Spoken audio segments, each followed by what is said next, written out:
Hello guys, তো আমরা বিকেল বিকেল বসে গেছি উনো খেলতে আমাদের খুব খিদে পেয়ে গেছিলো, কিন্তু অয়ন তখন অলরেডি পড়তে চলে গেছিলো। কারণ আমরা বেরিয়েছিলাম, আমরা বেরোবো, সো ওকে না নিয়ে তো আমরা বেরোবো না, তাই জন্য আমরা ওর জন্য ওয়েট করলাম। ফাইনালি 8টার সময় ও যখন এলো তখন আমরা বেরোতে পারলাম। বেরোনোর সময়ও তো আর এক কেসিদের সাজাই হয় না। সো তারপর ফাইনালি যখন হয়ে গেল আমরা বেরোলাম। বেরোনোর পর আমরা টোটো তো ক্লাব থেকেই পেয়ে গেছিলাম। তো ততক্ষণে দাঁড়িয়ে দাঁড়িয়ে আমরা ছ্যাবলামি মারছিলাম। আর দেখো এখানে যে যার কাজ, ও তো বেরিয়েও এডিট করছিল, ওর কথা আর আমি কি বলবো। সো তারপর আমরা টোটোতে উঠে অনেক খুঁজতে খুঁজতে এদিক ওদিক দেখতে দেখতে ফাইনালি পেয়ে গেলাম পিৎজা প্যালেস। অ্যাকচুয়ালি এই দোকানটা দিশা দেখেছিল কয়েকদিন আগে, একটা অফার চলেছিল, তো আমরা পিৎজা অর্ডার করেছিলাম। খারাপ ছিল না, ভালো ছিল না, মোটামুটি ছিল, ঠিকঠাক আর কি। সো দেন আমরা গেলাম ভেতরে ভেতরে গিয়ে কিছুক্ষণ আমরা ফটোশ্যুট করছিলাম ওখানে।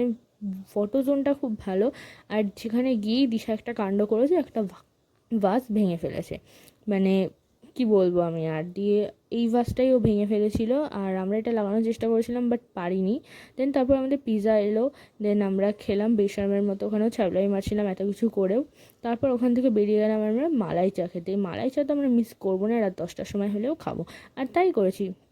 তারপর ওখানে রেল লাইনে এরা হেঁটে হেঁটে আসছিল লাইনের ওপর দিয়ে, তাই সেটা দেখালাম। আমরা বাড়িতে দেখানোর জন্যই ভিডিওটা করেছিলাম। করার পর দেন আমরা চলে এলাম ভ্যানে করে বাড়িতে। দেখা হচ্ছে নেক্সট ব্লগে, বাই।